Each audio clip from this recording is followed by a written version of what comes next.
friends, my name is Sarah. Welcome to my yarn lab. This week I've got another spinning video for you all, and it is a very special spinning video indeed. As you may know, October is Breast Cancer Awareness Month, and if you didn't know, I do have breast cancer and I'm currently on my treatment journey. I actually have my mastectomy surgery coming up in less than 2 weeks now. So it's a very special Breast Cancer Awareness October month for me. I myself, and you can see I'm wearing my t-shirt, in order to help raise funds to support breast cancer research and to support breast cancer patients, joined in with the CIBC Run for the Cure. That is a Canada-wide October 1st breast cancer fundraiser extravaganza, if you will, where you have the opportunity to run 5 kilometers or walk 1 kilometer to support breast cancer research and patients. I chose to run 5 kilometers, and with the help of my family and friends and some of my fiber community here on the interwebs, was able to raise over $1,500 as of recording this video. But that amount of money is actually small compared to the fundraiser that this video is here to support. And that would be the Knit for the Girls Breast Cancer fundraiser that is going for its 3rd year now, and it's hosted and run by Jodi and Tracie of the Grocery Girls, along with Thread and Maple and Louie and Lola yarns. And this is a fundraiser that bridges the gap between cancer fundraising here in Canada as well as cancer fundraising in Australia. The proceeds from this fundraiser go to support the Canadian Cancer Foundation, the National Breast Cancer Foundation in Australia, as well as Knitted Knockers. Last year, Knit for the Girls was able to raise over $40,000. I'm not sure if that's Australian dollars, Canadian dollars, or American dollars, but the Instagram post did say over $40,000, which is absolutely amazing. And the form of this fundraiser, I believe, please check out either the Grocery Girls, Thread and Maple, or Louie and Lola yarns for more specific details. But the form that I understand this fundraiser to be in is that the week of October 21st to 28th, there's an opportunity to make donations each day, and your donation becomes your raffle ticket in prize drawings. And last year the prizes looked incredible. This year they've got even more donors and bigger prizes, and I wanted to add my small part to this fundraiser, this breast cancer fundraiser extravaganza, by spinning some hand spun yarn that would be included in one of the prize packs. So that's what this video is about today. And I think we may as well just dive right into it. So I'm going to go through some of my fiber stash and pull anything that I think might look good in a pink breast cancer spin. So I've got a basket to put fiber into. It's always good to have things like white or gray, like some sort of solid base type situation. But I'm going to pull through my stash and throw a bunch of fiber into this basket for my yarn. So in this bag here, this is like a bag of all, I've got some neps, got like silk and oil in here, there's some locks, there's some silk, so there's good mix-ins in here. I think there's even some stellina. This is more of that purple that I've been using in my sweater spin. Let's put a little bit of this in here.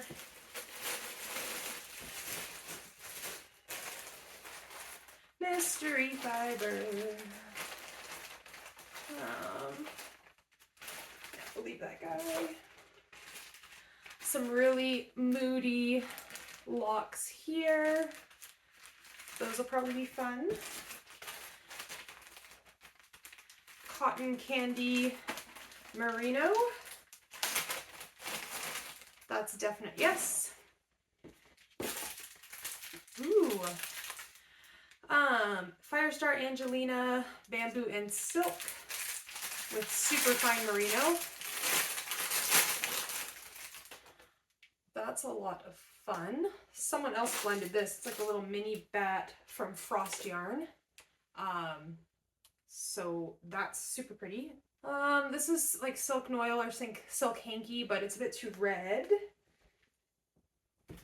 I am going to put some of this purple. I've been using this one a lot. This is a purple braid from the Fiber Imp, and it is just nylon or Firestar, so that'll add a lot of shimmer. I've got some silk cocoons and silk hankies in here. I'll pass on that. I will put this braid of white Fire Star in here. That'll also add sheen. I've got, this is like sari silk, sort of like ends. So it's like little silk threads. I'm gonna throw this purple in there in case I choose to use it. I've got this pink salmon merino. Pop that in there. This looks and feels, yeah, this is 100% silk.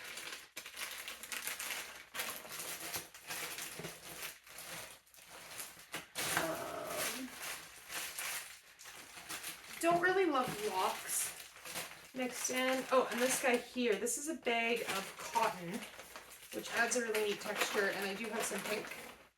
So some pink cotton. All right, that's pretty much that bin. This I think is more braids. A bunch of silk hankies that I dyed. Lots of braids in here. Yeah, this is more braids. That I think is likely to be rambouillet. So that's just some undyed rambouillet. I've got some gray in here. I think this is mostly fiber of this variety. Yeah, so that bin's kind of a wash. Got lots of goodies in there. There's more stuff, I know, that is missing. Let me go take a look around. Okay, I found the bin that I was looking for. Clearly I have entirely too much fiber stash, but got more of that pinky purple in here. Green. I'm going to put some of this gray in here because I think gray and pink just marry beautifully. I've got this Hedgehog Fibers, predominantly pink baby camel merino wool, but I might sit on that one, keep it together. Some old bats that I made. This is BFL. This is BFL. Ooh, okay. That goes, no. So this is a beautiful braid of Blue Moon Studio dyed fiber. That goes with this assortment of magical mix-ins. So these two I think are matched, and I might want to keep them together, although that black, that sort of Galaxy Selena would be really great in this fiber. But I'm going to leave it with that guy. I'm going to leave that out. What are you? That is just nylon.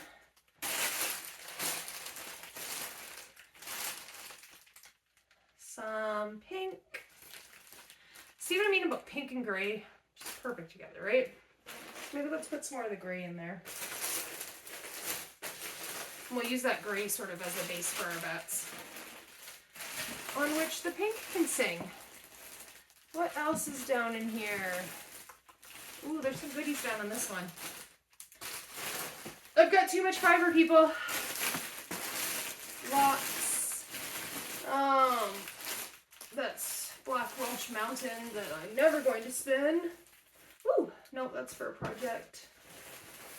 Ooh, I've got acrylic roving yarn. My other Hedgehog Fibers braid.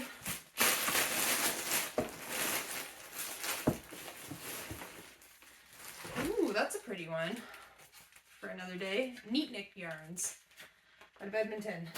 Okay, I think I have enough probably in this basket, especially if I throw this guy in here. Yeah, so let's call that more than enough fiber. I mean, clearly this is more than enough fiber for a skein of yarn. So I'm going to take it upstairs onto the table and start weighing things out, so that I have, the idea is to make 2 bats on my drum carder that I will make into a beautiful 2-ply yarn, or maybe 3 bats, and then we'll do a 3-ply yarn. Alright, so because my son Marshall was actually homesick from daycare, when I did this fiber prep, I took the audio out since it's just an episode of Paw Patrol running in the background, and I am certain I would get a copyright strike for including a Paw Patrol episode in the background. Plus, you guys probably don't want to listen to that. If you're a parent of a small child, you definitely have listened to enough Paw Patrol. Anyways, I just went ahead and put all that fiber on my dining room table. I grabbed a kitchen scale and a bowl. I know my drum carder can comfortably hold about 75 grams of fiber, so I'm just sort of aiming for that. I did by this point decide that I just wanted to do 2 bats and make a 2-ply yarn, and that I wasn't concerned about the bats matching exactly. If both bats come from the same collection of fiber, then they will work beautifully together when spun in the final yarn. So I just let the inspiration take me, took fiber and filled up the bowl until it was about 70-75 grams of fiber total in it. And then I started loading fiber onto my drum carder. This drum carder is a secondhand Louie drum carder that I picked up on Facebook Marketplace a couple years ago from a lovely couple up in sort of north central Alberta. And I'm just gonna go ahead and lay my fiber onto the bat. Again, following sort of the general way that I make bats, which is to really disperse the colors and the fibers evenly throughout the bat, so that the final spin results in a more harmonious yarn, if you will. And that's just what I'm doing here, is laying fiber into this bat. And then I did put a couple of locks in. Like I said before, don't love locks in my spins, but they can add sort of some fun texture. Once I had that carder full with all of the fiber that I had weighed out and a little bit of extra fiber that I was grabbing from the table as you went, it never ends up being exactly the initial fiber that you pull, especially when you've got a variety of textures. I was ready to go ahead and take my bat off my drum carder. You can see I'm being really industrious here and using a chopstick to open my bat up. Don't recommend, but because this drum carder was secondhand, it didn't come for a tool for this, and so I just tend to use whatever is on hand. I think at some point I end up switching over to a double pointed knitting needle. And yeah, just gonna go ahead and pull bat number 1 off the drum carder, and then I will repeat the whole process to make the second bat. And I've got that bat free now. It's super pretty, and diving right into weighing out fiber for bat number 2. Again, just letting inspiration take me as I add fiber to my bowl here. Again, aiming for about 70-75 grams of fiber total. And I really love the little pop of blue in this combination of pinks and grays and purples. I think that it, again, makes for a more dynamic overall color. In the final yarn, you don't actually see too much of that blue, but I think that the color ends up more dynamic because of its presence. You know, it's funny, my drum carder has that liquor in at the front, and I almost never load any fiber in through the liquor in. I almost always just paint my fiber on this way onto the bat. If you watch the video in which I prepare the bats and fiber for my sweater spin, then you'll know that I pulled the bats off and ran them through the drum carder a second time in order to blend the fibers a bit more and more evenly disperse it. That's something that I chose not to do with this yarn. No particular reason. I think that this one, because I'm all in one color palette and because I'm not trying to create a full sweater's worth of yarn, the color it didn't seem to be as important to overblend the fiber for this yarn. All right, so back down here where I've got my stash spread out, and I've got my 2 bats. Hopefully this is capturing some of just how gorgeous this is in real life. It's got just a ton of depth of color, and you know, certainly overall reads pink. And here's the other one. These are super soft and lovely. So I'm just going to spin a 2-ply. I'm going to fill 2 bobbins. I'm going to strip my bats, as is sort of my preferred spinning style, and to strip them all I do is I just grab and pull, and then this strip here I will spin. And just like with my sweater spin, I'm going to alternate strips from each bat so that the bats are pretty similar, but I'm gonna alternate strips between bats. I will fill the 2 bobbins, spinning long draw woolen style from these bats. The goal is to have a finished DK weight yarn and just spinning from these strips. So just like that. Okay, I got started spinning and quite honestly got carried away. So there's my first bobbin. That was half of my bats. Like I said, I pulled my bats into strips, 5 strips from each bat, and then sort of mixed them up in my basket so that I would spin from both bats in the first 5 and then both bats into the second 5. I've got 1 full strip here already going on this bobbin, and I'm into my second strip. And I've been spinning these with a long backwards draft, aiming for about a fingering width, like a fingering yarn width to my single, so that my final yarn can be something like a DK weight. And with this long backwards draft, I'm just using my front fingers to open and close, which sort of allows twist to intermittently travel up the yarn towards my fiber. And then I'm drafting backwards, about to my hip. And then winding onto the wheel. With bats like this that have a number of different fiber types, you'll find, see, I got into a section that was just that pure merino and it pulled out of the bat. Especially if you don't run the bat through the drum carder a second time to sort of blend things even more, you kind of get little bits. Like right now I'm pulling a lot of that purple nylon Firestar, and you can just sometimes have the fiber sort of either pull thick and thin or slip out of your hands very easily as it changes from one fiber type to the next within the bat. But overall, it's been fairly quick to spin. Move my flyer there. And I'm really happy with how these singles look. I think it took me just a little over an hour to spin up the first bobbin worth of singles. So you can see this long backwards draft woolen style of spinning is fairly quick. Fairly quick spinning.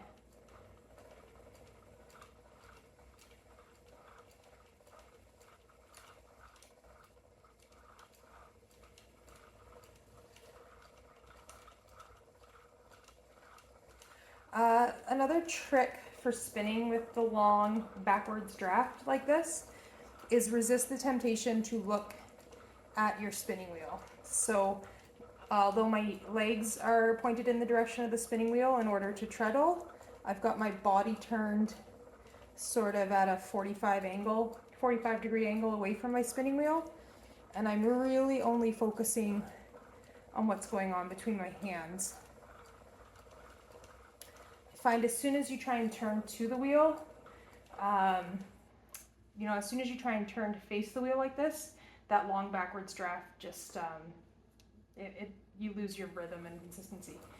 I do find I need to face the wheel to join on when I have a breakage like that, but in order to do the nice long drafts, I turn my body, and I, even earlier, let's see if I can change the angle here. So I've just got my chair here.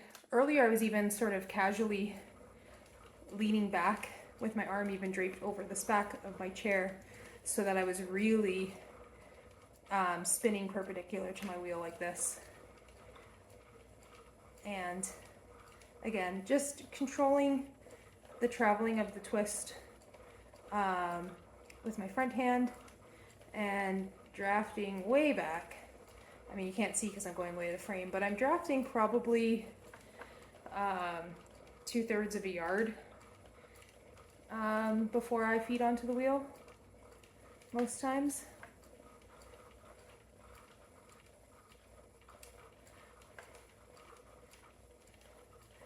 And it's not necessarily the most consistent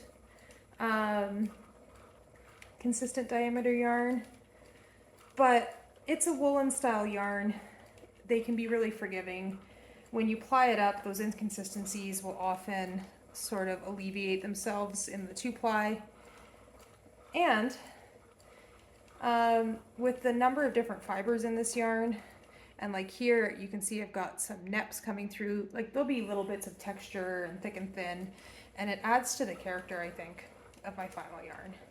Now that might just be a way to hide imperfect spinning and saying like, oh, it's not imperfect, it's an art yarn. But I think that it creates a lovely character in my finished hand spun yarns. And since I'm spinning fine like this, it still creates a very knittable yarn. So this is a yarn that would very easily be paired with a commercial yarn in order to be a colorwork accent in the yoke of a sweater. I know Caitlin Hunter has that, is it Bloom, Alpine Bloom? So there was a fingering weight version that was a tee, and apparently there is a worsted or DK weight version that's coming out that's like a sweater version. And like this yarn here would be perfect to be paired with a commercial yarn for the body and to do the flowers in the color work for the yoke of that Alpine Bloom. That's just an idea of where you might be able to use a yarn like this. When I was making the bats, you saw I had that silk noil. So silk noil will often sit really clump-like in the bat, and then when you spin it, it'll go on really textured like that. And I'm leaving these in. When you're knitting, it's pretty easy to pull some of it out like I just did. But again, it's putting just that little bit of extra character and interest into what is otherwise a very knittable yarn. So again, there's some more of that silk noil coming in.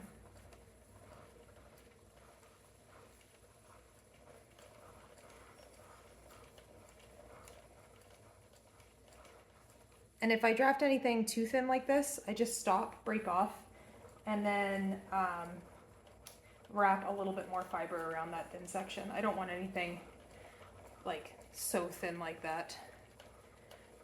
But yeah, just enjoying the spin on this yarn.